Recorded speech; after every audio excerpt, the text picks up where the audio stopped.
Почитувани граѓани, лозарите ја почнаа бербата во неизвестност. Без утврдена цена, без подршка и без одговори од владата.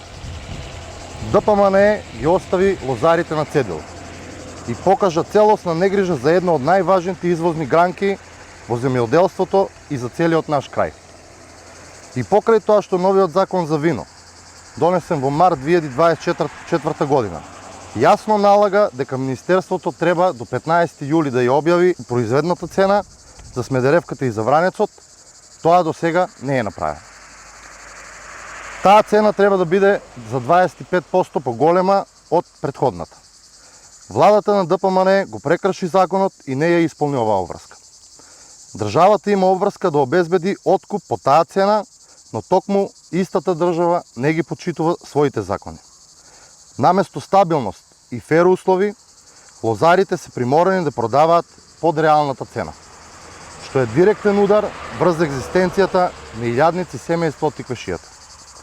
Ова е уште еден доказ за целосно непочитување на лозарите и нивниот труд од страна на ДПМНЕ и актуелниот министер за земјоделие.